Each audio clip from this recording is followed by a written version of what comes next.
Surmonter les obstacles avec sagesse islamique. La vie est un parcours parsemé d'obstacles et de défis. En tant que musulmans, nous sommes appelés à les affronter avec foi, patience et sagesse, en nous inspirant des enseignements de l'islam. L'islam nous offre une multitude de conseils précieux pour surmonter les épreuves de la vie et atteindre nos objectifs. Voici quelques principes clés à garder à l'esprit. 1. Tawakkul, confiance en Dieu. Le fondement de la sagesse islamique face aux obstacles est la confiance inébranlable en Dieu, Allah. Il est le Créateur tout-puissant et miséricordieux qui contrôle tous les aspects de notre vie. En lui faisant pleinement confiance, nous trouvons la force et la sérénité nécessaires pour affronter les difficultés. 2. Patience, sabre. La patience est une vertu essentielle dans la vie d'un musulman. Face aux obstacles, il est important de rester patient et de ne pas céder au découragement. La patience nous permet de persévérer dans nos efforts et de garder espoir en des jours meilleurs.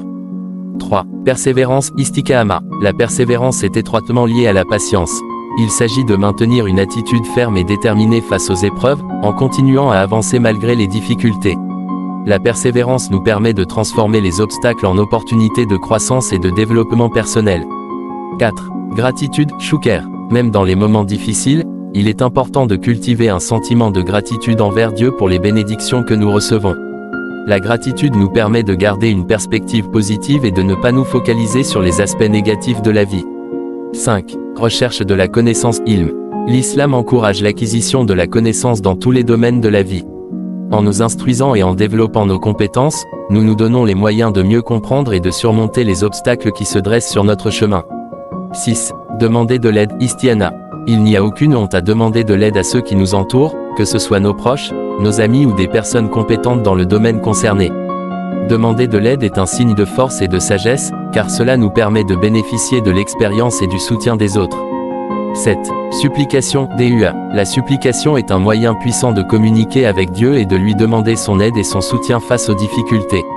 En implorant sa miséricorde et sa guidance, nous trouvons du réconfort et de l'espoir. 8. Tawakkul ala Allah wa sabrin wa istighfar, confiance en Dieu, patience et repentir. Ces trois éléments sont souvent mentionnés ensemble dans le Coran comme des clés pour surmonter les épreuves de la vie. En combinant la confiance en Dieu, la patience et le repentir pour nos péchés, nous nous attirons sa miséricorde et son aide. En appliquant ces principes dans notre vie quotidienne, nous pouvons développer la sagesse et la force nécessaires pour surmonter les obstacles et atteindre nos objectifs, tout en restant fidèles aux valeurs et aux enseignements de l'islam. N'oubliez jamais que Dieu est toujours avec nous, même dans les moments les plus difficiles. Il est notre source de force, de guidance et de réconfort. Que Dieu vous accorde la sagesse et la force nécessaires pour surmonter tous les obstacles que vous rencontrez dans votre vie.